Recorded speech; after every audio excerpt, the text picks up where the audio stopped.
E estamos de volta com o BBcast, seu podcast de automobilismo e outras nerds. No episódio de hoje vamos falar sobre o GP do Bahrein, realizado neste domingo lá em Sakhir. E aqui comigo está a Débora Santos Almeida. Olá amigos, sejam bem-vindos a mais este episódio do BPcast.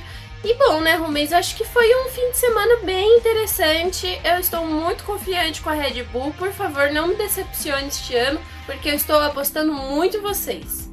Exatamente, foi uma corrida emocionante do começo ao fim, já até antes da largada já tivemos emoção, mas vamos deixar aqui os lembretes, né, os recadinhos da paróquia, começando com nossa campanha de financiamento coletivo e contínuo do Apoie-se. Então, para você que está lá apoiando o Boletim do Paddock, muito obrigado. E se você puder, que não apoia, comparecer lá no site do Apoia-se, verificar a possibilidade de se tornar um apoiador do Boletim, isso auxiliaria muito o nosso crescimento e nosso desenvolvimento aqui no site. E para você que também gostaria de apoiar o nosso trabalho, vocês podem também se tornar um membro lá na nossa plataforma do YouTube, onde essa função foi liberada pelo auxílio de vocês que acompanham o nosso trabalho. Então considere se tornar um membro lá do YouTube e também continuar apoiando o nosso crescimento por lá na plataforma.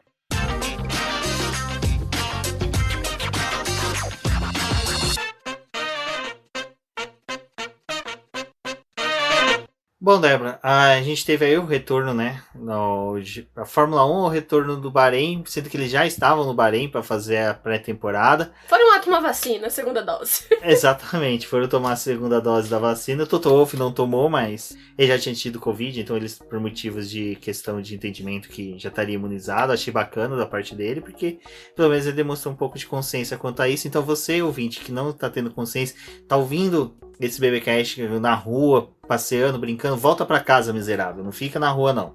Vai contaminar outras pessoas, não. Fica em casa. Mas enfim, chegaram no Bahrein. A gente já tinha uma expectativa de que poderia ser um GP tranquilo, passivo, por causa daquilo tudo que já acontece na Espanha, né? Porque a Espanha, o ano passado, por exemplo, recebeu a pré-temporada. A corrida foi não tão chata quanto a Abu Dhabi, mas foi chata. O GP da Espanha é aquela coisa, né? Eles já têm tantos dados, já sabem muito bem como os carros se comportam por conta desses testes pré-temporada, e aí fica aquela coisa, né? Uma corrida, às vezes, muito monótona acontecendo lá. Mas eu acho que existia essa dúvida quanto ao GP do Bahrein por conta, né, de que no ano passado teve 2 etapas lá, o GP do Bahrein normal, com o circuito que a gente já conhece, e depois eles voltaram para poder disputar o GP do Sakhir, que foi lá com o anel externo, e aí resolveram fazer a pré-temporada por lá, porque o GP da Austrália, né, foi adiado para o fim do ano. Então, por eles estarem ali coletando muitos dados, a gente achou que ia ser algo meio monótono, né? Mas acabou que provou que foi uma corrida bem legal, foi bem interessante. E acho que as mudanças que eles fizeram para esse ano ali dos carros também trouxe uma aproximação dos times. Pelo menos nessa primeira corrida a gente conseguiu ver uma boa disputa ali do pelotão intermediário. Acho que as coisas ainda não estão definidas, mas tem um pessoal que já se destacou, né? Exatamente. O que é interessante desse GP em si, o que eu achei bem legal, principalmente dos três livros, foi que a gente viu realmente um bolo criado. Tudo bem, a Haas e a Williams ficaram num extremo, enquanto que a Mercedes e a Red Bull ficou em outro, mas o miolo ali, formado pelas equipes restantes, ficou bem interessante, ficou bem compacto, e isso deu muito movimento no final de semana, que eu acho que vai se prolongar durante o ano. A gente teve sessões ali de treinos livres em que a diferença dos pilotos assim, era bem pouquinha, era realmente definida nos milésimos, mas muita gente assim, preso no mesmo segundo, que é algo que às vezes não acontece, né? Acontece muito entre os primeiros, o restante do pelotão ficar preso em outra parte ali de tempo, mas tinha essa aproximação. E eu acho que o mais legal é que realmente não tinha como a gente saber como que o grid estava funcionando, porque a gente tinha pilotos da mesma equipe fazendo lá testes também diferentes, mas tinha o pessoal que tava assim, tinha um companheiro que tava na terceira, quarta posição, o outro tava lá embaixo. Então acabava trazendo essa aproximação, né, dos pilotos. E eu acho que isso acabou trazendo uma expectativa já pro restante do fim de semana. E vale dizer que agora, nesse começo do ano, né, e por esse ano, a Fórmula 1 adotou um outro formato de treino livre. Os treinos livres agora são igual o terceiro treino livre, que tem duração de apenas 1 hora. Eles tiraram aquela meia hora a mais que tinha tanto do primeiro treino livre quanto do segundo, e aí também forçou as equipes a ficar mais tempo na pista, né, fazendo seus testes, tendo mais movimentação, teve as disputas ali por volta rápida, o pessoal testando os pneus, teve equipe que tentou já economizar os pneus, porque desde o ano passado a Pirelli tirou aquela coisa dos times, dos pilotos escolherem os compostos que eles queriam, né? Então às vezes a gente tinha até uma diferença de escolha entre companheiros de equipe. E esse ano não, como a Pirelli ela determinou uma quantidade de 13 compostos para eles poderem usar no fim de semana e dividiu isso entre 2 duros, 3 médios e os 8 macios, acabou que as coisas assim ficavam muito iguaizinhas e o pessoal já pensando na corrida. Teve gente que nem chegou a testar alguns dos pneus para poder guardar aquele composto já para poder utilizar na classificação e corrida. Exato, e essa questão do pneu é uma coisa que já mudou bastante, né, Débora? A gente, ali na pré-temporada, a gente viu as Mercedes não tão bem, mas a gente viu a Aston Martin também não respondendo isso, e teve essa mudança agora, né, do composto. A Pirelli ela resolveu reforçar esses pneus agora para 2021, e como eles já tinham solicitado aquelas mudanças lá para FIA, né, fazer do regulamento para poder tirar um pouco do desempenho dos carros, do downforce, porque os compostos estavam gastando muito. E aí eles já tinham aumentado a calibragem, já tinham feito um monte de coisa no ano passado. A gente lembra que teve corrida que teve pneu estourando, e para esse ano eles queriam tentar evitar que essas coisas acontecessem. Então eles reforçaram os pneus, eles ficaram um pouco mais pesados, fizeram isso para as equipes conseguirem ter, né, um desenvolvimento melhor, mas também continuaram aplicando essa quantidade a mais de calibragem para eles também conseguirem durar mais, né? Tanto que a gente viu no começo do ano, ali durante a pré-temporada, começo do ano, né, 15 dias atrás, foi a Mercedes reclamando muito, falando que eles sentiam como se eles estivessem andando com balões que estavam super inflados, porque foi uma coisa que a Pirelli teve que fazer, né? Não agrada, mas é o que tinha para esse ano. Exato, para o público entender mais ou menos o que é essa mudança, eles acrescentaram 750 gramas para cada pneu de borracha, para poder dar mais resistência e maior durabilidade. Ao total acrescentou 3 kg de peso no carro, então até durante a transmissão eles falavam, o pneu recebeu 3 kg a mais de borracha. Parecia que cada pneu tinha recebido mais 3 kg de borracha. Era impossível. 3 kg de borracha é muita borracha. É muita mesmo. É borracha de caminhão. Não, é uma coisa muito gigante. Cara, é praticamente um consolo de nigeriano. Então é uma coisa gigante. Não tem como você mensurar a quantidade de borracha que teria em cada pneu. Lógico, tem, mas para explicação.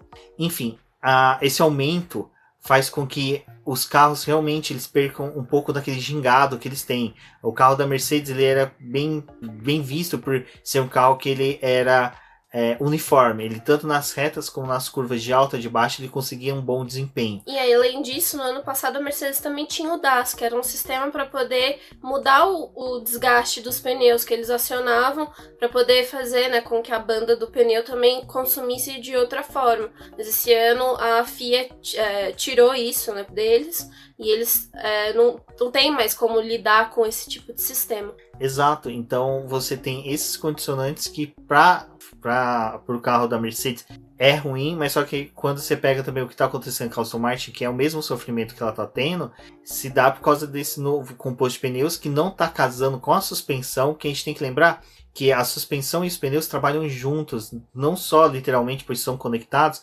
mas o pneu para a mecânica ele é considerado uma peça de suspensão. Ela é a única peça de suspensão que está exposta, vamos pôr dessa forma, e que está em contato com o solo.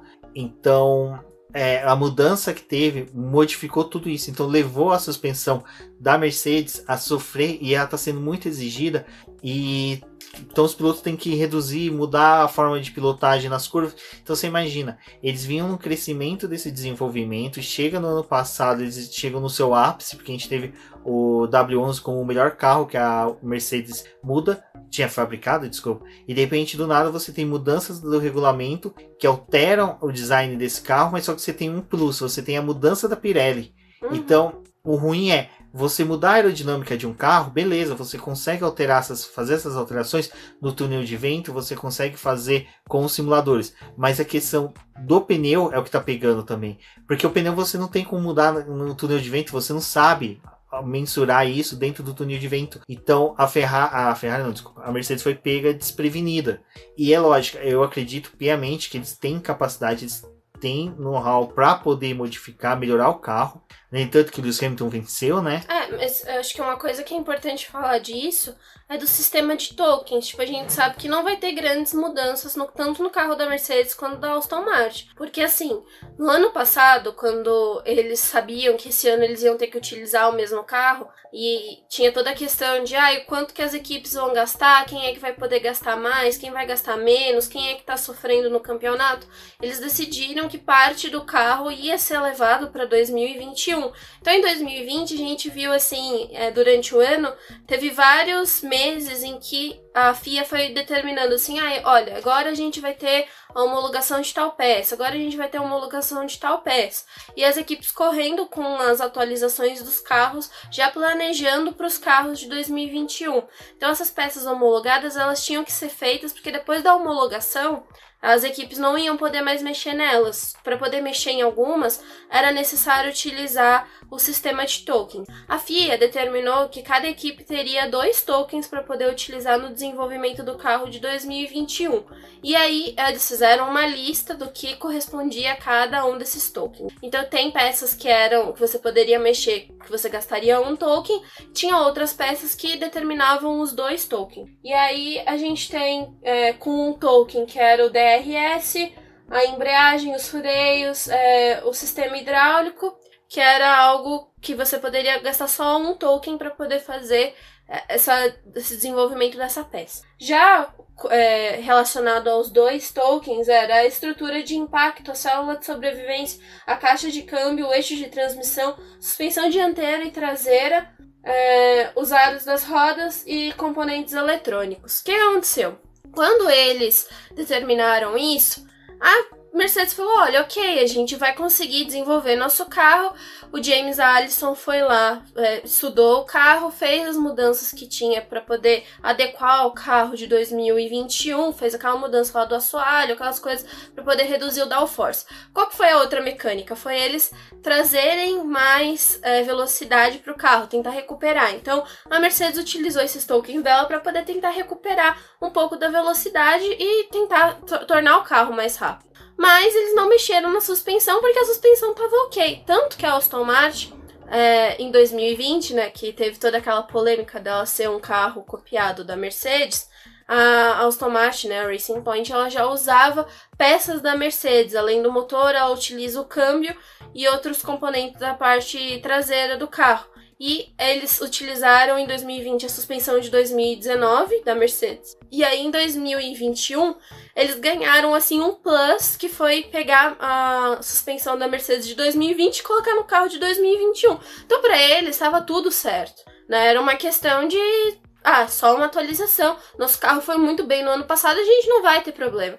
E aí junto que teve mais uma coisa, né? A gente, até ali no começo do ano, eles acreditavam que carros como Mercedes, Aston Martin, que tem o rack, que é aquela parte do assoalho, né? Que é o ângulo do assoalho do carro com relação à frente, né? E a parte traseira, que é onde fica mais alto.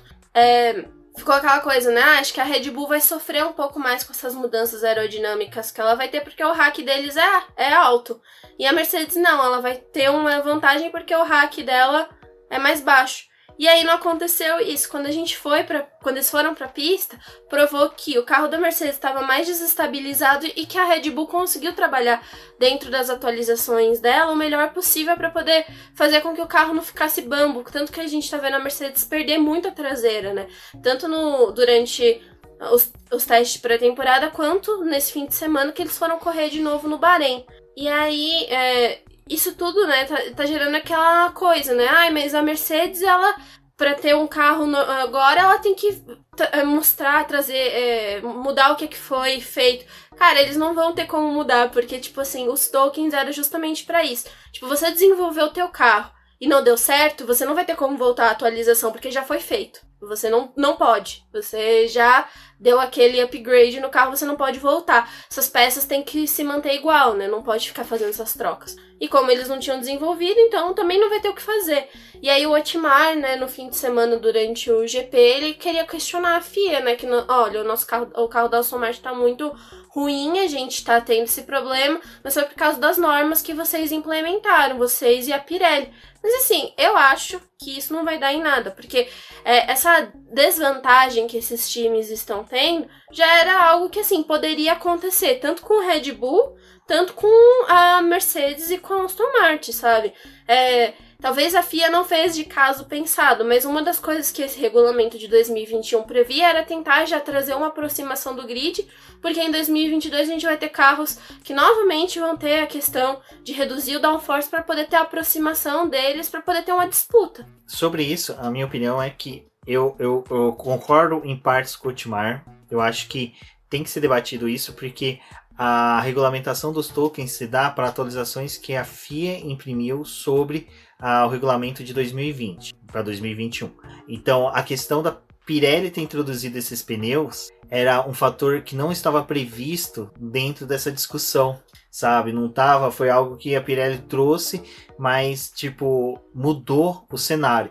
Eu acho assim, realmente, todas tiveram a mesma chance de se darem mal. Duas estão se dando mal, mas porque fizeram opções de ter um desenvolvimento diferente. Elas poderiam ter gastado um token, aguardado o começo da temporada e depois ter gastado o seguinte. Perfeito. Depende, por causa que... Não, sim, ela optou por gastar os 2 tokens em uma peça, uma parte, que foi de uma vez. Ela poderia ter optado por gastar o token com uma e no futuro ter uma de rescaldo para esse caso. Olha, teve uma mudança. O que a gente pode gastar esse token?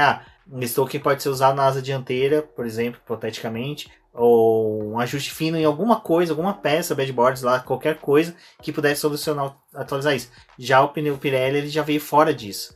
Mas aqui era uma solicitação da Pirelli, né, deles, porque assim, a gente sabe que mesmo com as atualizações, as modificações que foram feitas, né, não as atualizações, mas as modificações que foram feitas, todos os times iam perder um pouco de downforce, mas eles tentaram recuperar de outra forma, que foi utilizando... Mas aí tá a diferença entre você fazer a equipe perder downforce e você gerar um dano a ela por causa de uma escolha da fornecedora. Mas é que de a Pirelli pneus. não tinha como... Olha aqui, eu fazendo a defesa da Pirelli. Me contrate, Pirelli, pra poder defender vocês. Mas é porque a Pirelli, ela tinha solicitado isso porque os pneus estavam estourando. Então mas era assim, ou os pneus estavam estourando aonde? escorrerem. Um GP. Não, eles estavam tendo geração de muita bolha, eles estavam tendo superaquecimento, porque não é um pneu de 2020, era um pneu de 2019, que eles já utilizaram em 2020, porque em 2021 ia ter o pneu o aro 18, e aí já ia mudar. Tudo bem, eu concordo com isso, mas só que ocasionou estouro em um GP, se não me engano, acho que só foi em um. Nos demais, é questão de colocar para as equipes. Vocês têm ciência que esses pneus aguentam tantas voltas. Essa é a condição desses pneus. Trabalhem com eles. Ponto. Mas a gente não quer fazer tanto pit stop. Problema é de vocês. Aí agora mudou para poder resolver uma questão que era de um GP só, que estourou só os pneus de um GP e tá gerando todo esse transtorno. Assim, é que eu não concordo quando é um fornecedor, é um fator externo aquilo que estava à vontade dos demais. Esse pneu não estava dentro das regras de alteração de design do carro, certo? Ele é um fator externo. Os tokens, ele correspondia às mudanças das regras do design, de reduzir o assoalho, de mudanças de suspensão, mudanças de N coisas que teve, que a gente só mais discute a questão do assoalho realmente, que é o mais visível. Mas essa questão de você trazer um fator externo que causa prejuízo, e o pior que eu tô defendendo a Mercedes, que tava dominando até agora, a gente queria o fim do domínio dela, mas acho que o fim do domínio dela não deve ser causado porque a Pirelli forneceu um pneu diferente. Eu acho que os fatores estão interligados. Tipo, tanto teve o pedido da Pirelli para as mudanças aerodinâmicas, que foi a FIA acabou acatando, quanto teve os times desenvolvendo os carros do jeito que eles achavam, que muitos foram pro lado de tentar resolver problemas do ano passado. Aí que tá, você falou, a Pirelli vem e solicita. Eu preciso que vocês façam um carro com menos downforce. Beleza, vamos fabricar. Aí depois que eles fabricam a Pirelli, então, sabe o que eu fiz para resolver o problema dos pneus estourando? Eu coloquei mais borracha e aumentei a resistência dos pneus, tornando eles balões, como o Totoro falou. Peraí, você já pediu pra gente mudar a aerodinâmica. Aí agora você me vem com pneus diferentes. Tipo, Pirelli, decide. Então é isso que eu não concordo. É a Pirelli vir, muda a aerodinâmica, mudamos. Ah, mas eu trouxe pneus novos. É que eles sabiam que mesmo mudando Então não pedia mudança de aerodinâmica. Mas mesmo mudando a aerodinâmica dos carros já recuperaram então, parte da pneu. atualização. Então, tipo, durante o ano, se eles estivessem com os pneus de 2020, ia ter muito mais problema, porque os carros não pararam o desenvolvimento deles em 2020. Eles vão continuar em 2021. Então era melhor deixar os carros de 2020 sem nenhuma atualização. Exato, deixar os carros de 2020 sem atualização. A gente sabe que eles vão continuar atualizando os carros. Um princípio da Fórmula 1 é continuar atualizando os carros. Então, no final do ano, eles não iam conseguir mais andar. Mas aí é a consequência das equipes. Vocês sabem que vocês tiveram um ano treinando com esse pneu, trabalhando com esse pneu. Vocês vão atualizar sabendo que ele pode estourar com X questões. Vocês vão querer correr esse risco? Aí as equipes estão correndo risco por conta própria. Agora, diferente é você mudar o regulamento, traz novas regras. Essas regras são introduzidas a pedido da fornecedora. Aí a fornecedora vem e traz um novo condicionante. Isso eu falo, qual que é o meu receio? É tipo, 2022, a gente vai ter os pneus de 18 polegadas. Aí de repente, do nada, a Pirelli vê, tá criando bolha. Fabriquei mal os pneus. Vou mudar, que nem ela fez com a Mercedes em 2019. Que daí a Mercedes foi, peraí, você mudou o pneu, tá fudendo a gente. Aí voltaram o pneu a pedido da Mercedes. O problema é esse. O problema é a Pirelli ficar mudando o pneu, sendo que ela solicita mudanças de aerodinâmica também. Então você decide qual lado que você vai trabalhar. Você vai explicar para as equipes que, olha, vocês não podem exigir esse pneu tanto quanto vocês querem por vontade própria, porque é vontade delas. Porque as equipes não querem ficar fazendo estratégia de mudança de pneus. Nossa, as equipes... Eu fiquei surpreso deles fazerem 2 pit stop. Mas o Bahrein são 2. Não, você tá entendendo? Com um pneu mais resistente, eu tô achando estranho. Eles fizeram 2 pit stop, por que eles não fizeram um? Porque dava. O Vettel fez, sabe? Tipo, dava. Ele não fez 2, ele fez 1, viu? Ele fez. Dava. Então é isso que eu tô falando. Dá pra você trabalhar com essas questões. Mas eu acho que a flexibilização a pedido do Hotmart, que nem ele expôs, é válido. Porque a equipe tá sentindo, olha, a gente tá sendo prejudicado por causa de uma mudança, por 2 mudanças que foi a pedido da fornecedora. Então eu acho que dá pra discutir, é uma discussão que vai muito longe. Eu e a Débora, como o pessoal percebeu, temos opiniões diferentes, mas é bacana por causa disso que evolui também. Como a Débora falou, a Fórmula 1 é a evolução constante dos carros e é baseada, pautada em discussões entre equipes e pilotos. Então vai ter muita discussão sobre isso. Eu acho que vai ser bem bacana a gente acompanhar, só torcer pro Dark Survivor não cortar isso da temporada 2021. Bom, bacana que no sábado a gente já começou com bastante emoção no treino classificatório, porque a gente via ali uma troca até mesmo de voltas rápidas, mesmo no Q1 e no Q2, entre as Mercedes e a Red Bull, e até ali umas ousadas de alguns pilotos de outras equipes, até o Leclerc tentando uma coisinha ali, mas o que foi mais interessante desse treino classificatório foi realmente ver o Mazepin, né, acabando se dando mal. Ele rodou mais de uma vez no treino classificatório, isso demonstrou que ele não está sabendo aquecer os pneus pós saída de box, pós qualquer coisa. Não é só isso. Ele tinha falado, e depois que acabou, que ele não tá conseguindo se adaptar ao sistema de freio utilizado da Fórmula 1, que é aquele sistema Brake My Way, que é um sistema de pinça, né, que ele trava a parte traseira do carro. E aquilo é determinado no quanto de pressão que você coloca no pedal, né? Isso também é uma coisa que as equipes acabam fazendo ajuste para poder colocar do jeito que o piloto quer. Então ele sabe que se ele der um toquinho leve, ele vai frear, mas não vai ter aquela parada brusca. E o que o Mazepin tava fazendo é que quando ele batia, né, no freio, o pedal ia muito pra trás. E aí ele, tipo, ia até no empurrava ele e aí travava as rodas traseiras. E aí ele tava sofrendo com isso porque ele não se adaptou, né? Mas ele também não fez teste ano passado, do final da temporada, que foi chamado os jovens pilotos mais o Alonso para poder fazer os testes.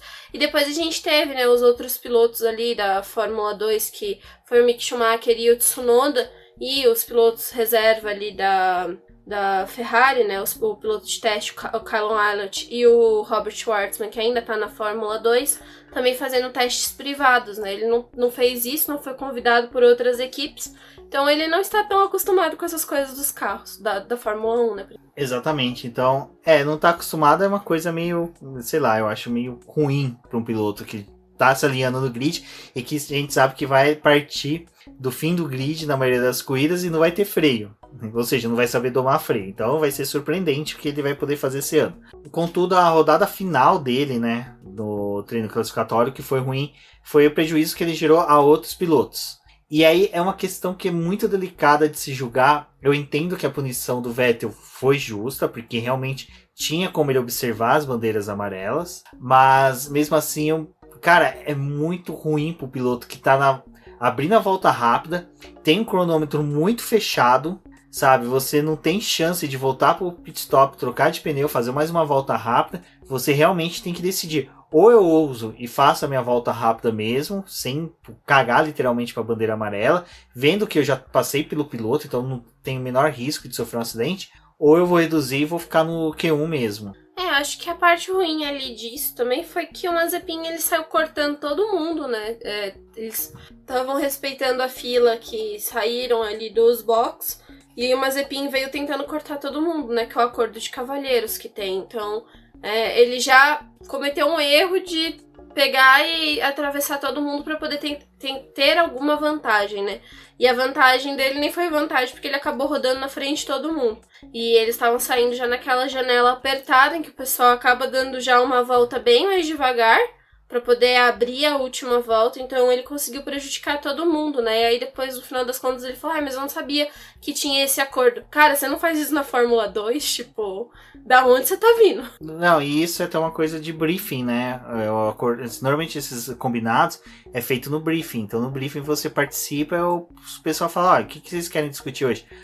Vamos todos respeitar a fila de saída dos boxes, então ninguém vai ficar ultrapassando ninguém. Se você vê que o cara da frente deu passagem, beleza, mas o Mazepin não, na última reta do Bahrein, ele veio cortando todo mundo por fora, tipo, vou dar um despertão. Sabe aquele cara que corta pelo acostamento, dando uma despertão? Foi ele. E isso, mais uma vez, é um erro casto, é um erro de burro, porque ele tá cortando caminho justamente pela pista suja. Então, se é um cara que já tá tendo dificuldade com freios, não tá sabendo aquecer pneus, ele ainda corta pelo lado da pista suja, cara, você não tem chance nenhuma de terminar vivo a Fórmula 1 temporada 2021. Espero que você não leve ninguém com você.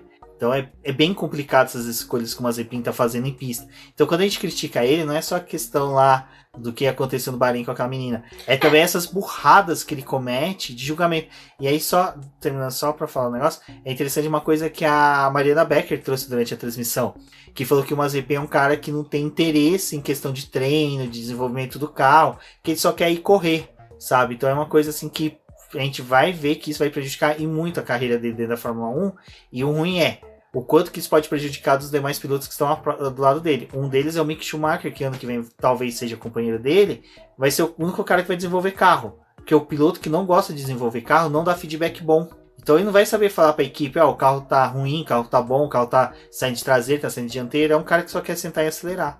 Uma das coisas que o Valese tinha falado quando a gente gravou o preview, né, foi vou esperar um pouco para poder ver o que o Mazepin vai fazer para mim tirar conclusões dele como piloto, porque como pessoa a gente já sabe que ele é um lixo, né, mas como piloto a gente tem que ver. Bom, já se provou nesse primeiro GP que também é um lixo. Exatamente, então complicado. É complicado. Eu acho que aquela discussão, né, não é...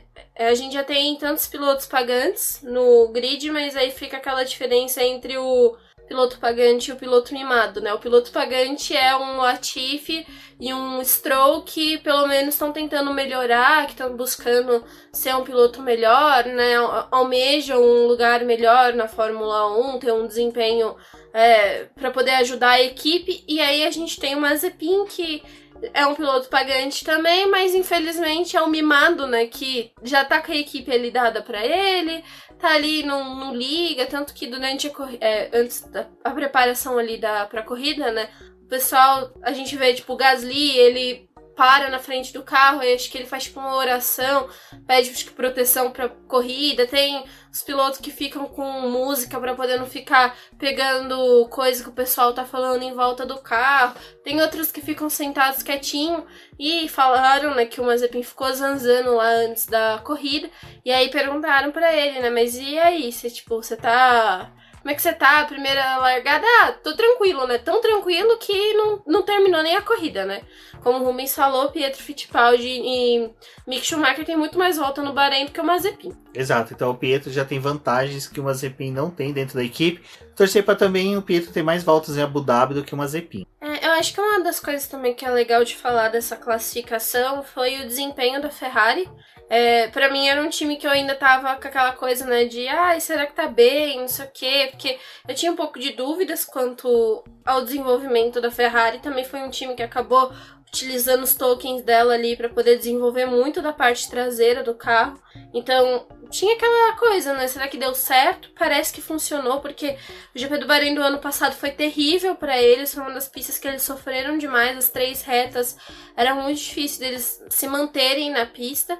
E dessa vez eles estavam conseguindo virar a volta, né? Não foi só o fogo de palha ali durante os treinos livres, mas na classificação eles conseguiram repetir um bom desempenho. E aí foi da dupla, também não foi só de um piloto. E aí, junto com eles trouxeram a Alfa Romeo, né? Que eu acho que também foi uma surpresa, porque foi uma das coisas que a Alfa Romeo queria muito, era melhorar, para não ficar naquela tensão de se vai conseguir passar do Q1 pro Q2. Eles conseguiram um bom desempenho com o motor, eles estão bem contentes com o carro, com o que o carro tá conseguindo entregar. A gente teve o Raikkonen cometendo mais erros no fim de semana do que o Giovinazzi. O Raikkonen demorou um pouco mais. Na corrida o Raikkonen foi melhor, mas ainda assim foi bem legal os dois pilotos mostrarem que eles estão conseguindo trazer algo melhor ali do carro, né? As atualizações funcionaram, esse motor que tá funcionando.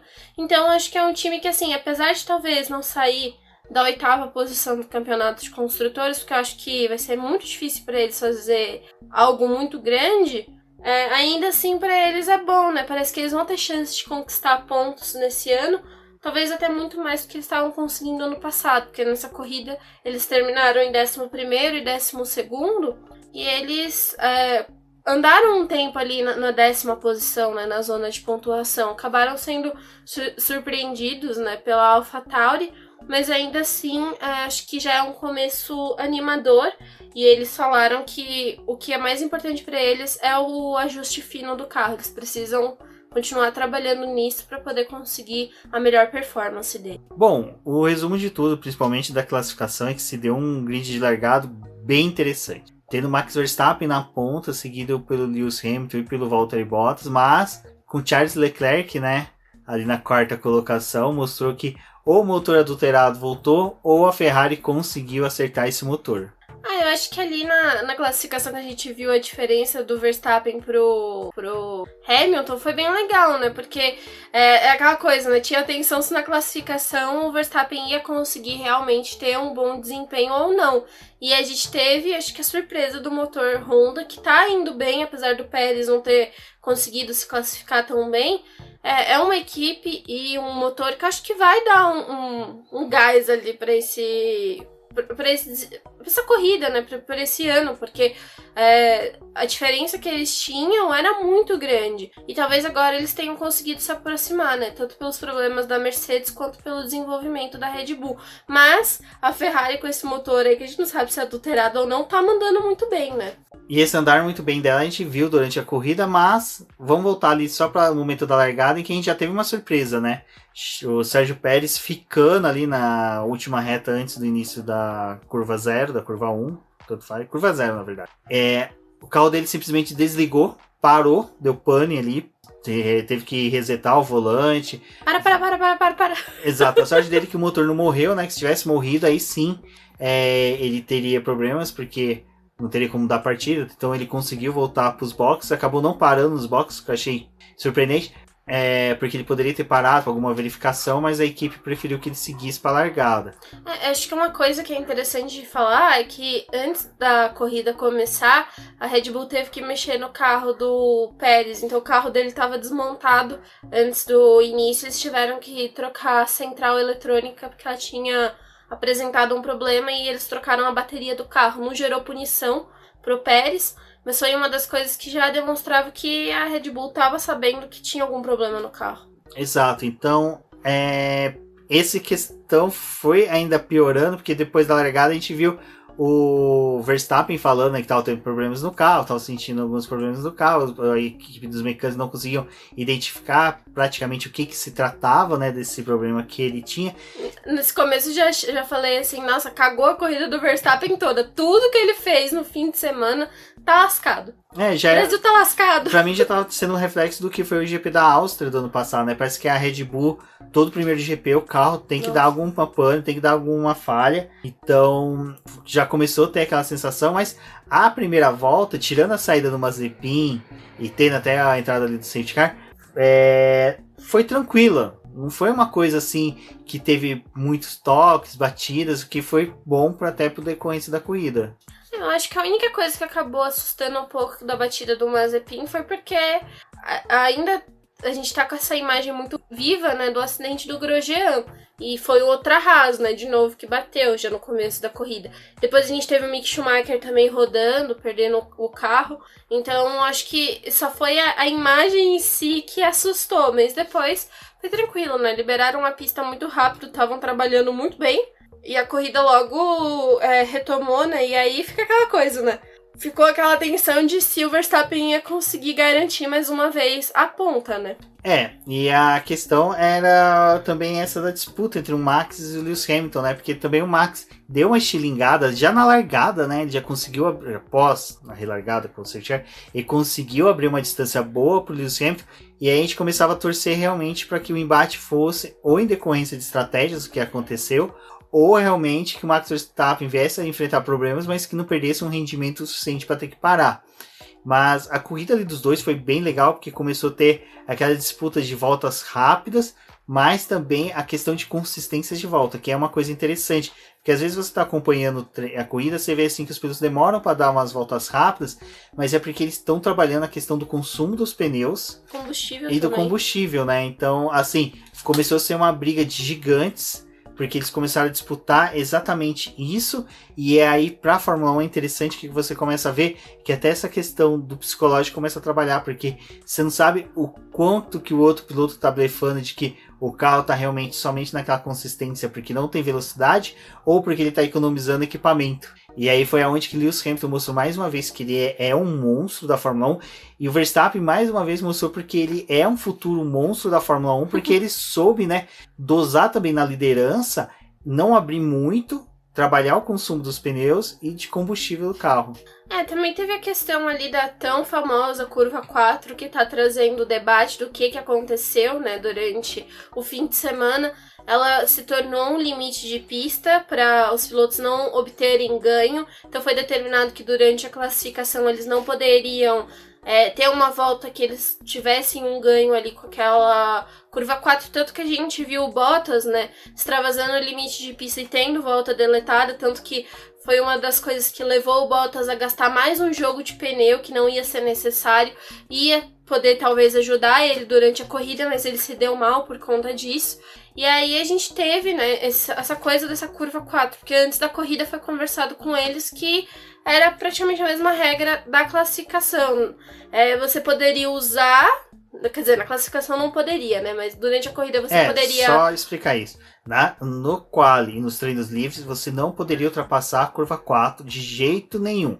Se você extravasasse e o teu tempo fosse melhor, você ia ter a volta deletada. Exato, e aí o pessoal pergunta, mas por que é só na curva 4 e não é na pista inteira? Porque antes da corrida, eles estudam e vê aonde que tem pontos da pista em que se o piloto extravasar, ele vai ter ganhos. E quando a gente fala de classificação, a ideia do ganhar tempo é muito mais prejudicial do que na corrida, tá? Na corrida você ganha a distância do segundo colocado, tal, mas todos podem fazer. E aí que tá a questão, que o Max Verstappen perguntou, na hora que o mecânico, o engenheiro dele falou, olha, o Bottas e o Hamilton estão extravasando a curva 4, você pode fazer o mesmo. E eles estavam ganhando, né, a vantagem de abrir, o Hamilton principalmente, de ganhar vantagem pro Verstappen, abrir, né, a diferença entre os dois. Então aí o que acontece? Você fazendo isso na corrida não tinha problema, porque todos poderiam fazer. Mas o Max Verstappen, eu acho que ele estava conversando com o Mazepin, não viu as instruções também no briefing, e perdeu essa, e tipo, a corrida dele foi prejudicada pra ele, porque ele não sabia disso, ele não prestou atenção. Sorte que ele conta com o Christian Horner, que falou assim, pera lá, por que o cara tá ganhando vantagem? Ah, não, se ele tá ganhando vantagem, a gente vai ganhar também. E aí começaram a analisar os dois, porque os dois estavam ganhando muita vantagem. Tanto que, olhando ali os tempos do Hamilton, foi uma coisa que a gente tava conversando, né? Como que o Hamilton tá conseguindo manter os tempos de volta dele? Que foi muito por conta disso, porque ele foi né? um reloginho por muito tempo. Uhum. Ele sabe, se olhava os tempos de volta do Hamilton, era 1,34, 1,34, 1,34. Tem as variações, 1,34,2, 1,34,3, 1,34,4. Mas só que mesmo assim era 1,34 batido. O cara, aí era uma coisa. Gostamos sempre de falar de Ayrton Senna, sempre que possível. Ayrton Senna era um piloto que também fazia isso. Ele não, por isso que ele era um piloto que tinha poucas voltas rápidas na carreira, porque ele trabalhava nesse sistema. Eu prefiro fazer voltas constantes numa velocidade ou num tempo bom do que fazer 10 voltas rápidas e o resto da corrida ficar com pneus e frangalhos. Então o Lewis Hamilton começou a trabalhar isso, o Verstappen foi alertado, mas nessa consulta que a Red Bull fez ao Masi, que é o chefe lá do diretor de provas, o Masi falou, então vou avisar a Mercedes para a Mercedes parar de fazer. No entanto, que o Hamilton e o Bottas pararam de extravasar a curva 4 a partir da metade da corrida. A partir da metade da corrida... Mudou a regra dentro da corrida, né? Dentro da corrida mudou, porque eram os dois únicos que fez essa leitura da regra, viram que era permitido, ficou fazendo, mas como só os dois estavam fazendo... E tava começando a girar, só os dois estão fazendo, então vamos avisar pra Mercedes que é pra eles parar. E eles pararam. Você não tem, depois da metade da corrida pra frente, o Lewis Hamilton e o Bottas extravasando, certo? E até mesmo se extravasava, era alguma coisa assim do tipo, ele tava com a roda na zebra, tava na roda na faixa branca, que é permitido. Então, já o Verstappen, ele não chegou a utilizar tanto dessa artimanha.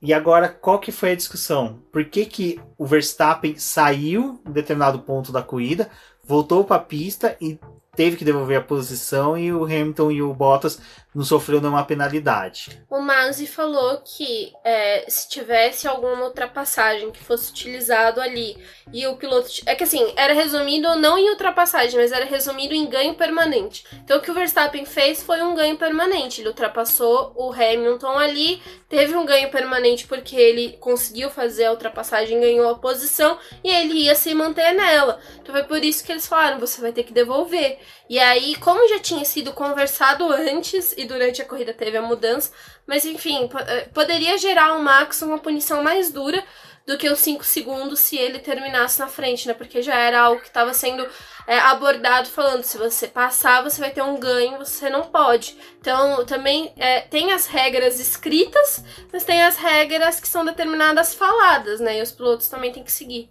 Então, só para o pessoal entender.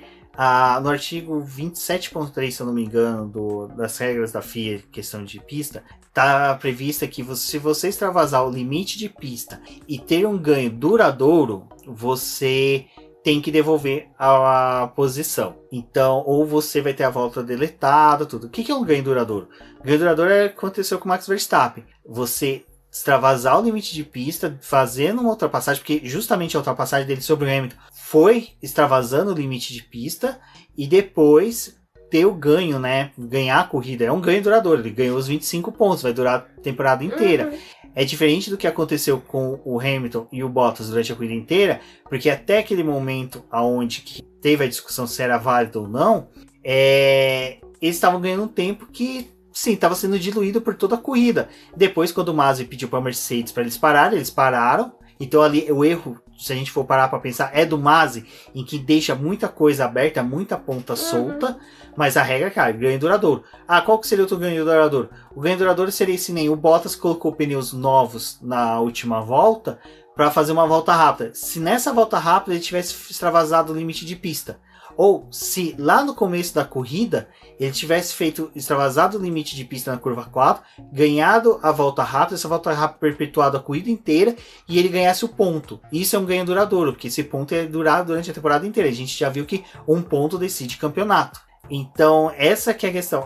E é isso que é o debate. A gente tem que entender que a regra é clara, fala ganho duradouro. Max Verstappen devolveu a posição de forma correta. Perfeito. Isso é indiscutível, não tem ninguém que discutir. A gente viu a revolta dele, mas é normal, o cara é piloto, o cara quer ganhar, o cara quer a vitória. E a Red Bull tá na melhor condição possível, né, dela desse ano. A gente já discutiu ali no começo sobre o desempenho da Red Bull tá melhor e as falhas que a Mercedes tem.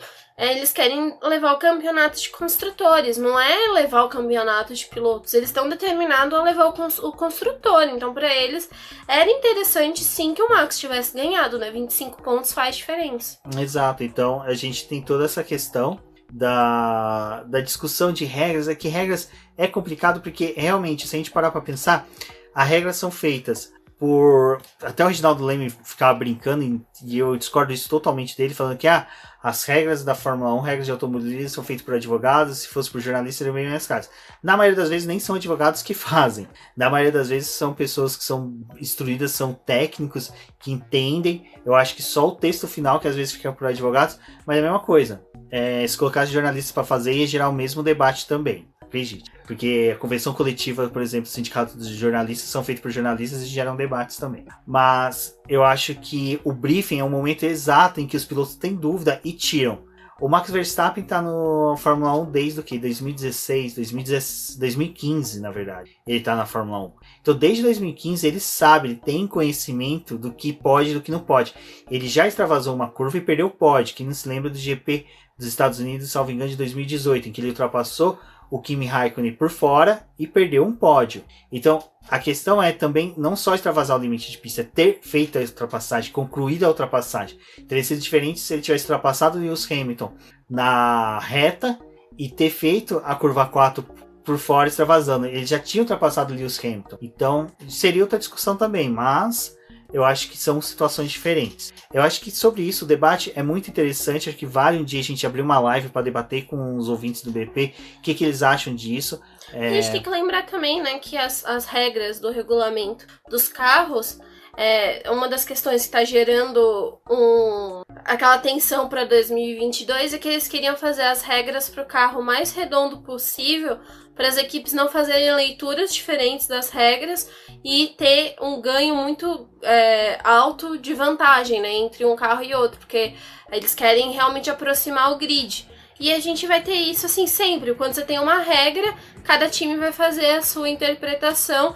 Mesmo que às vezes ela esteja clara, uns vão falar, mas aqui tem uma brecha, então a gente vai acabar usando, né? Ano passado a gente teve muito disso, assim, acabava vendo em várias pistas que eles foram colocando esses limites de pista por causa de ganho dos pilotos, e aí tinha uma coisa que eles faziam na sexta, aí tinha o briefing pro sábado, aí já mudava tudo de novo, aí tinha o briefing pro domingo, também mudava tudo de novo, então é confuso porque ainda tem brecha, né? Então... Para vocês que não entendem ou nunca participaram, nunca viram o briefing, é muito parecido com aquilo que tem no filme do Senna e do Rush, em que no Rush o Nick Lauda chama, né, os pilotos para discutir se ia ter ou não o GP da Alemanha lá em Nürburgring, e decidido que tem. Aquilo ali é o que acontece no briefing. É onde que na próxima corrida provavelmente eles vão debater. Pô, em limite de pista pode ser considerado que é no treino, na corrida também?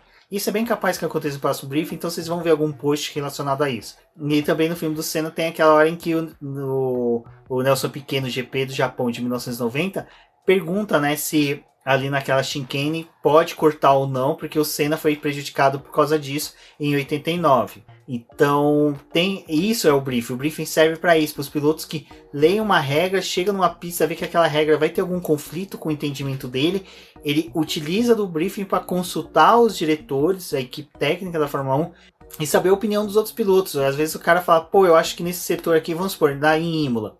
A gente tem a tamburela. Os caras perguntam, pode bater na tamburela ou não pode bater na tamburela? Não pode bater na tamburela. Então beleza. Então quem bater na tamburela não vai terminar a corrida. Bacana. Então são coisas assim que serve o briefing. Você discutir pontos que você tá obscuro na legislação do automobilismo.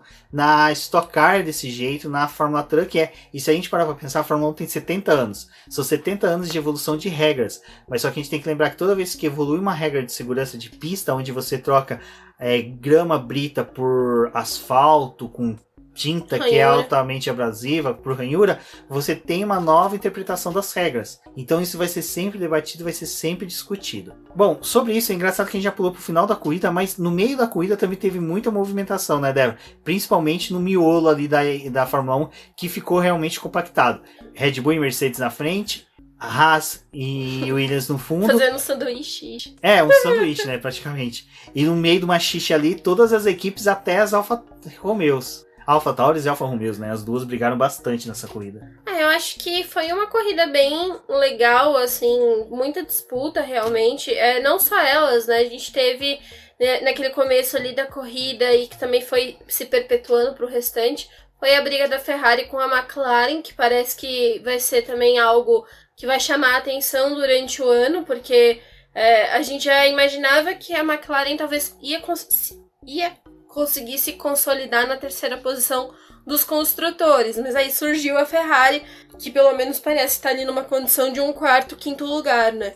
E a gente teve a queda da Alpine ali, da Aston Martin um pouco, né? Mas ainda assim tava todo mundo muito embolado. A AlphaTauri apareceu. Foi uma pena a gente ver que o Gasly teve uma ótima classificação, mas não conseguiu continuar tendo um bom rendimento, porque depois daquela batida ali com a McLaren, quando ele foi ultrapassado, ele perdeu a asa e acabou estragando toda a corrida dele, né? Porque ele caiu ali pro final do pelotão, não conseguiu mais se recuperar, tanto que ele nem termina a corrida, ele abandona antes das últimas voltas. E a gente teve o Tsunoda, né, que foi muito engraçadinho assim, porque, né, ele é fofinho, não sei o que, mas enfim. Ele falou assim, eu fiquei 50% muito feliz e 50% muito chateado com a minha primeira corrida, porque eu fui bem, eu não tinha tido um bom desempenho na classificação, mas consegui terminar na zona de pontuação, ultrapassou o Stroll, né, conseguiu o 9º lugar, foi bom para um estreante, mas ele ficou chateado porque na largada ele perdeu o desempenho ali, né? Ele caiu um pouco de posição, depois ele teve que se recuperar. Mas foi uma corrida interessante do Tsunoda também, né? Porque era legal que a AlphaTauri, ela botava o pneu nele e ele vinha e fatiava o grid. Aí daqui a pouco faz mais uma troca, ele cai de novo, tem que vir pra poder fazer tudo de novo, né? Ele fez 2 trocas de pneu, que nem a maioria dos pilotos, né? E a estratégia que a AlphaTauri adotou para ele foi muito semelhante à escolhida pela Mercedes, que foi utilizar 2 jogos de pneus duros pro final da corrida. Não, e o que foi interessante, principalmente desse miolo, foi de uma coisa que eu já falei até no BBcast. A rivalidade original da Fórmula 1 é McLaren versus Ferrari. Não adianta Mercedes e Red Bull sonhar com esse posto, não adianta mesmo. Entendeu, né, Toto Wolff? Então, cara, ver as McLaren disputando com a Ferrari... Cara, amei. Obrigado, Binotto, por voltar com o motor adulterado. O motor adulterado é meu pastor, disputas não faltará com a McLaren. Que foi lindo, cara. E a gente superou eles, o que é melhor. Então, isso é muito bacana. E, assim, é legal. Segue a rivalidade Ferrari-McLaren. Dane-se que é pelo 4º, 5º, 6º e 7º. Dane-se. Sabe, só o Checo Pérez que chegou ali, que não devia estar ali no meio, mas, cara, foi muito sensacional, foi muito legal. E, cara, ver o Norris disputando de igual para igual com o Leclerc foi muito bacana. E sobre a McLaren, pessoal, o Ricciardo ficou para trás do Norris, cara... Era esperado, né? Não só isso. É questão... exato, era esperado, porque eu nunca vi uma temporada em que todos os pilotos estão falando em adaptação. Eu tô surpreso. É uma temporada em que qualquer bate-papo estamos em adaptação. E aí, ponto que é interessante, que eu já vou puxar a questão do Vettel, o Vettel tá numa maré ruim, Aí você pega o release, você pega tudo que a Aston Martin fala. Não, adoramos. Puta corrida do cara. O cara evoluiu pra caramba. Não, o carro teve um bom desenvolvimento. Que isso, foi além do que esperávamos. O Stroll correu bem. Aí você fala, cara, mas vocês foram mal. Aí a Aston Martin toda otimista com o resultado final. Gente, tudo. tem que ser otimista, tem que ser que nem o Christian Horner, entendeu? Com o Albon. Ele vai melhorar na próxima corrida. Ele vai melhorar na próxima corrida. E aí é o que eu falo, é tipo mudanças de ambiente, né? Você tem todos esses pilotos falando de adaptação, mas só que a adaptação desses pilotos estão sendo boas, estão sendo construtivas, né? Não tá sendo aquela coisa que nem foi quando o Albon substituiu o Gasly, do tipo, cara, você tá vindo pra substituir um piloto que foi um merda pra gente, então você não seja um merda. Você tá sendo um merda, se até o final da temporada você continuar sendo esse merda, a gente vai te substituir por um menos merda. Que foi o Pérez, que no final não é um menos merda, que foi um puta piloto nessa corrida. Mas daqui a pouco a gente fala sobre ele.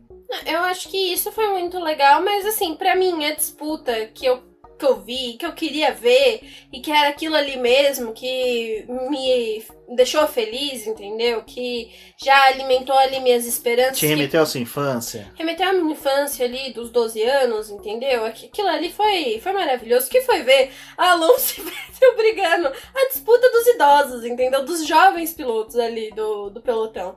Cara, aquilo foi assim, foi demais. Porque o Vettel já tava todo lascado, né, com aquele pneu dele. E aí ele ainda segurando o Alonso e não sei o que. Gente, eu queria que aquela briga fosse por um pódio. Queria.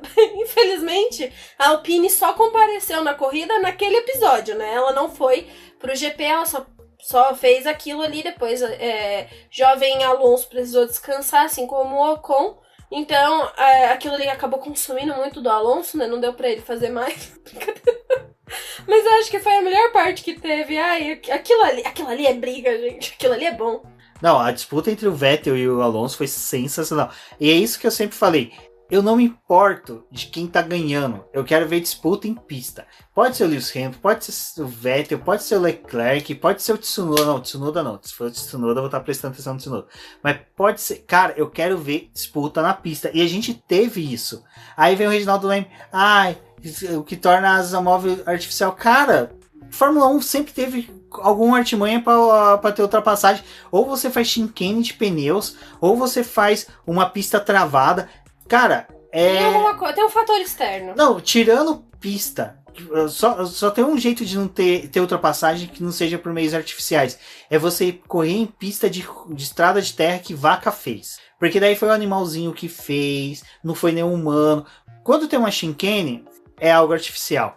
Quando tem uma asa móvel, é artificial. Quando tem, que nem tinha o Kers lá, que dava uma potência a mais, tipo um turbinho no motor, é algo artificial. Então, não adianta ficar reclamando, vai ter asa móvel que é artificial. Cara, deixa ter, eu tô vendo disputa, tá sendo sensacional. Porque daí na próxima o cara de trás abre a asa móvel, troca, briga, xinga. Isso que é legal. Então, cara, a corrida em si nesse formato foi muito legal. E agora, falando do Sérgio Pérez, eu não sei quanto a Débora, mas a corrida dele foi monstra. Um cara que não se adaptou ao carro, fazer o que ele fez... Putz, cara, imagina quando ele se adaptar a esse carro. Exato, e aí tem aquela coisa, pessoal, mas no GP do Bahrein do ano passado ele venceu acontecendo a mesma coisa. Foi um pouco diferente, mas sim, ele teve os mesmos fatores, vamos pôr dessa forma. Mas só que a gente tem que lembrar que ele venceu com Bottas e o Russell tendo prejuízo de pit stop. Então, se a gente tirar ali da frente dele o Hamilton e o Bottas, ele já subiria posições. Porque o Pérez chegou em quinto lugar. Então, ele já tirou 2, ele já estaria em terceiro, que já seria o pódio. Lembrar que o Verstappen saiu da corrida.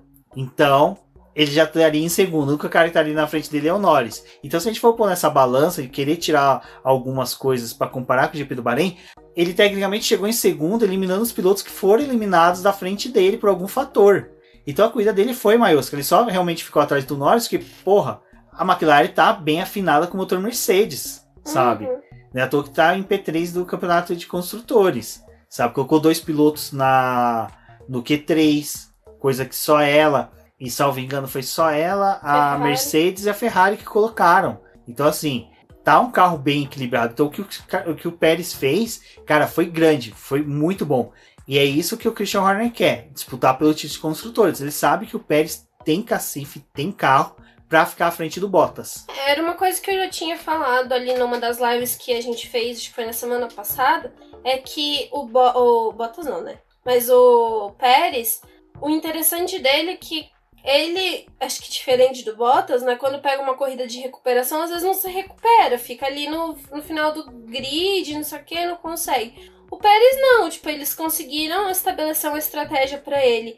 E o empenho dele foi pra ele terminar ali entre os 10, sabe? E diferente também do Albon, que caía ali e ficava brigando com o pessoal lá do fundo, né? Não conseguia se reerguer na corrida. Eu acho que isso pra Red Bull já é um fator muito bom pra poder manter o Pérez e pra poder ter isso, né? Se eles estão brigando pelo campeonato de construtores, é importante os dois pilotos estarem pontuando, e apesar do problema que ele teve ali no começo da corrida, não foi algo que abalou ele, né? Ele foi subindo e conseguiu conquistar a posição e tá ali para poder pegar um bom resultado para a Red Bull já logo de cara. Exato, então essa questão do Pérez ter tido esse desempenho, ter tido esse problema, prejudicou muito a nossa visão do que ele pode entregar, mas em compensação fez com que ele demonstrasse, na verdade, que a gente está errado em presumir que ele não vai entregar. Ele entregou muito. Esse quinto lugar dele tem realmente sabor de segundo colocado. A classificação dele foi ruim, mas é por causa disso, né? Ele ainda tá se acostumando. Tipo, talvez ele pene mais na classificação do que na própria corrida, sabe? Circunstâncias diferentes. Só teve um ponto negativo de toda a corrida, que foi o toque do Daniel Ricciardo com o Gasly, que fez com que o Gasly ficasse fora da corrida praticamente. Não tiveram culpa nenhum dos dois pilotos. Eu acho que ali foi um incidente mesmo de corrida, mas, cara, que pena. Porque o carro da AlphaTauri estava muito afinado nessa pista, estava muito bom. A gente viu o Tsunoda fazendo ultrapassagens de gente grande. A Débora falou, né, que a disputa dele com do Vettel com o Alonso foi sensacional, mas ver o Tsunoda disputando com o Alonso foi muito bacana. Ver ele disputando com o Kimi. Tipo, o Kimi tem o dobro da idade dele. A idade que o Tsunoda...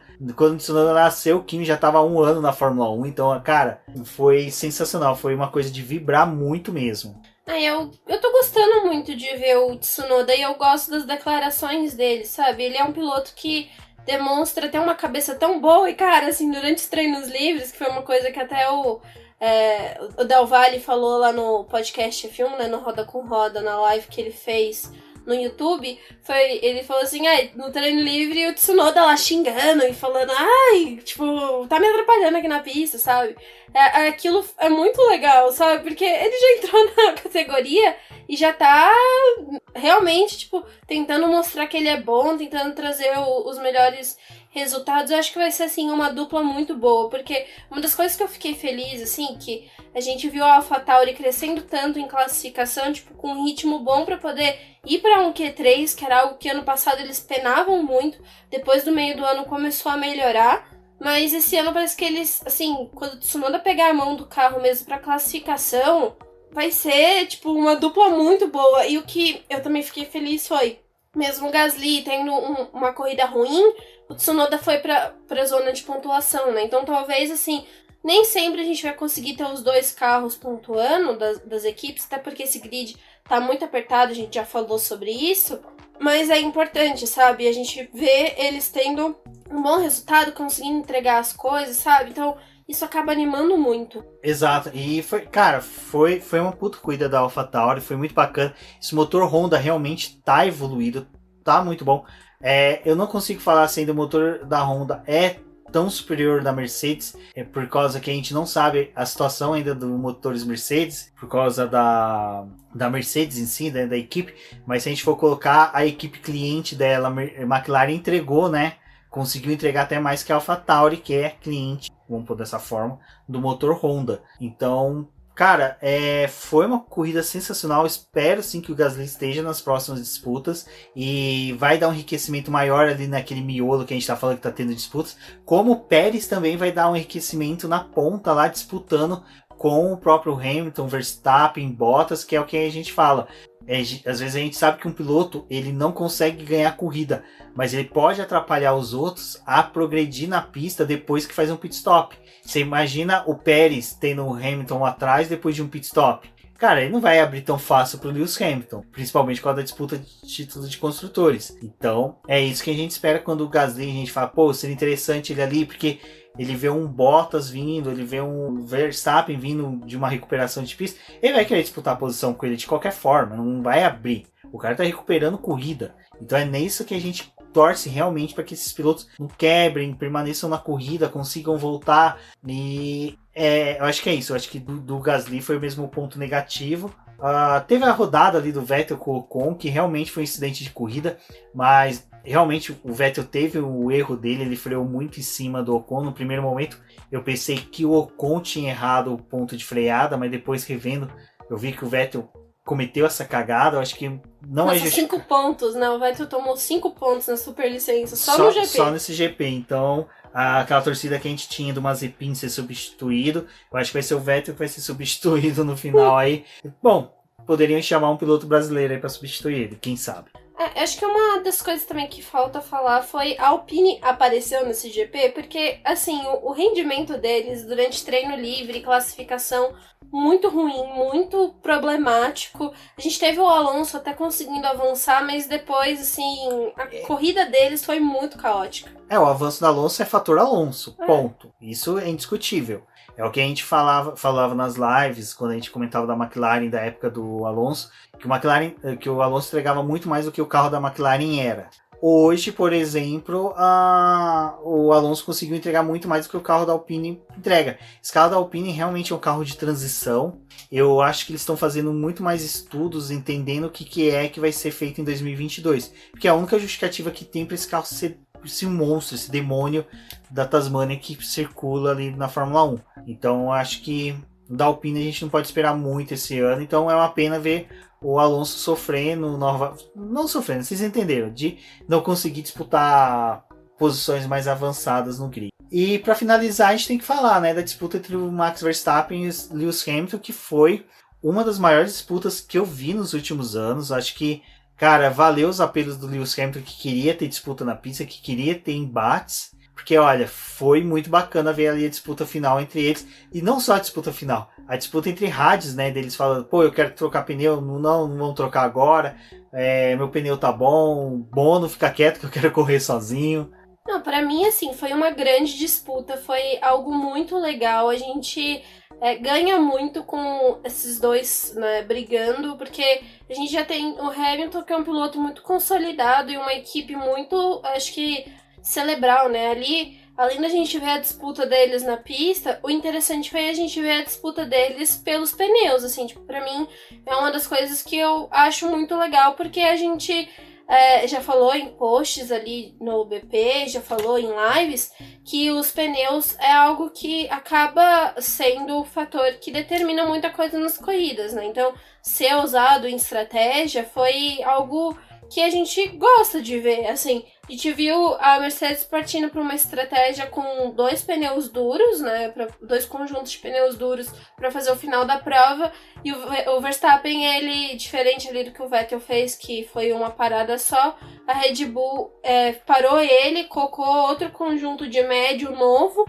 ele deu mais voltas, ele conseguiu passar as voltas que o Hamilton fez com os duros, porque a Mercedes queria evitar que quando o Verstappen parasse mais uma vez, conseguisse voltar na frente do Hamilton, fizesse a mesma coisa que tinha rolado na primeira parada, que foi a inversão Hamilton-Verstappen. E ali a leitura da corrida da Red Bull acho que foi legal, porque ele tá tendo um bom desempenho com os médios, tá dando aderência pra ele, vai conseguir fazer boas voltas. Aí chega no final, a gente vai colocar o duro, ele vai ter como tirar bastante tempo ali do Hamilton. Nas últimas voltas eles vão estar se enfrentando, né? E aí o toque da Mercedes de perceber, cara, eles estão com um pneu duro mais novo, sabe? Quando o Verstappen, ele vai ter capacidade para poder chegar por conta do carro e por conta do Verstappen, por ser o Verstappen. Então, tipo, Hamilton, você vai ter que poupar os pneus aí porque o Verstappen tá vindo. E pra mim, acho que foi sensacional isso. Tanto a guerra na pista quanto a guerra dos pneus, assim, tipo, quem tava com o pneu melhor, quem ia conseguir dar a volta melhor. Eu fiquei um pouco chateada que não foi o Verstappen que ganhou, porque eu queria ver a Red Bull começando bem no campeonato, conseguindo a vitória. Mas ainda assim, cara, foi uma corrida, assim, muito legal, muito divertida de ver essa disputa dos dois. Tanto que as últimas voltas a TV, né, a filmagem focando neles, que às vezes a gente acaba nem vendo, né? Às vezes os líderes das corridas, tipo, ficam lá sozinhos, tem as disputas do meio do pelotão e a gente quase não vê eles. E dessa vez a gente conseguiu ver direitinho o que estava acontecendo. Exato. Então, cara, essa disputa foi sensacional, foi de tirar o chapéu. E mais uma vez a gente fica naquela porcaria do Bottas, aonde está você? Até onde a Mercedes... O Bottas foi pra... O Bottas estava junto com a Alpine, né? Não compareceram. Porque assim, essa que é a minha questão, né? A gente vê a Red Bull trabalhando para tentar o título do Mundial de Construtores, então quando você tem uma equipe focada nisso, você sabe que ela vai trabalhar com os dois pilotos em pé de igualdade. Aí você olha pra Mercedes... Assim, pode. O Bottas, tipo, a largada do Bottas, cara, tipo, como que você perde pra Ferrari, sabe? Cara, sério mesmo que, tipo, tua largada é tão ruim assim? Então, é isso que é o problema. Você tem um piloto que você não confia. Eu não confiaria de fazer uma corrida de recuperação no Bottas como o Pérez fez, sabe, cara? Então é complicado. O Vettel fez uma corrida de recuperação melhor que o Bottas faria, sabe? Então, eu não entendo, sinceramente. Só se o Russell é esse demônio mesmo, esse monstro sagrado que o Toto Wolff sabe que ele é, e pensa, cara, não é o momento de colocar ele, porque eu vou destruir a carreira dele ou eu vou destruir o Lewis Hamilton, sabe? Alguma coisa eu vou quebrar, porque, sabe, você tem o cara lá no fundo, no grid, fazendo 2 segundos mais rápido que o companheiro de equipe, colocando o carro dele lá, brigando em certos momentos com outras equipes. No miolo ali, ele sabia brigar muito bem com os pilotos, não entregava fáceis ultrapassagens. E você tem o Bottas que tá lá na frente, simplesmente chegando em terceiro, porque teve a sorte que o Pérez quebrou na primeira volta. Então, sabe, é meio complicado. Eu acho que eu não vejo a Red Bull não, a Mercedes trocando o Bottas realmente durante a temporada, não vai fazer uma coisa Red Bull, mas também eu não acredito que não renove. Eu acho que... Ele tava no pódio, né? Tipo, os 2 carros da Mercedes foram pro pódio. Tipo, isso é bom, de certa forma é bom. Mas não dá pra você dar brecha, sabe? Pra um campeonato desse, em que talvez os seus carros já estão apresentando um certo problema, sabe? Não tem como você bobear com isso. É uma coisa bem ruim, assim. E, cara, o Bottas andando, assim, a 15 segundos do Verstappen, sabe? Tipo, ele tá correndo lá na terceira posição sozinho, sabe? Acontecesse qualquer coisa, ele nem ia ver. Tanto que o Giovinazzi fez muito mais do que ele, porque o Giovinazzi tava lá, ele viu a disputa do Hamilton com o Verstappen de camarote, entendeu? Ele pelo menos apareceu na foto dos dois cruzando a linha de chegada muito mais perto do que o Bottas conseguiu passar com o pessoal. Exatamente. Bom, pessoal, é isso. Agradeço a todos que ouviram e agradeço também a todos que compreendem da gente ter soltado esse episódio um pouquinho mais tarde, porque tanto eu como a Débora, a gente não sabe o que a gente tá passando, a gente tá bem mal de saúde, mas só que, por sorte, até agora não é coronga. Provavelmente alguma virose, alguma intoxicação alimentar que a gente teve, mas só que nesse momento de coronga a gente fica toda hora pensando, caraca, agora eu peguei. Torci o mindinho, peguei essa birosca, então é por isso que tá saindo hoje, segunda-feira à tarde, a gente tá gravando agora no meu horário de almoço, porque realmente foi bem complicado, a gente não conseguiu gravar no domingo, então agradeço a todos que compreendem, todos que nos apoiam. Meus textos também não conseguiram sair nessa segunda-feira, mas vai sair essa semana. A gente ainda tem 3 semanas até o próximo GP, mas desculpem, pessoal, infelizmente a gente não tá muito bem, né? Esse final de semana a gente não ficou muito legal. E justo nesse final de semana, eu fico imaginando, ainda bem que não teve Stock Car, que se tivesse Stock Car a gente teria desmaiado. Então, muito obrigado a todos, não deixe de apoiar o Boletim do Paddock, acompanhar nossas lives. Nossas lives vão começar agora às 8 da noite, pra quem viu as últimas lives, 7h30, 7h40 fica bem conturbado aqui em volta de casa, fica uma movimentação de pessoas muito grande. Temos que acaba vizinhos atrapalhando. Complicados. Exatamente. Então, um abraço a todos e até a próxima. Até!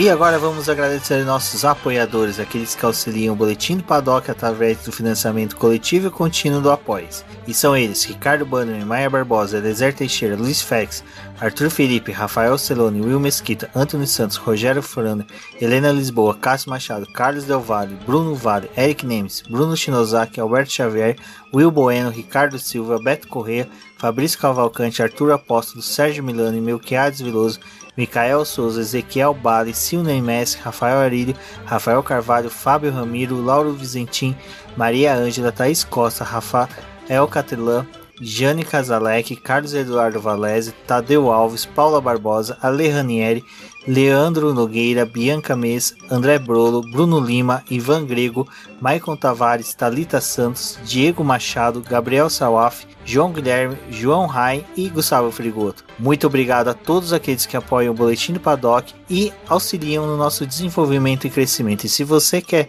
apoiar também o Boletim do Paddock, entre em contato com a gente através dos nossos perfis oficiais ou acesse o link apoia-se.com/Boletim do Paddock e lá você terá as opções de apoio ao Boletim do Paddock. Um forte abraço e obrigado. Isso é tudo, pessoal.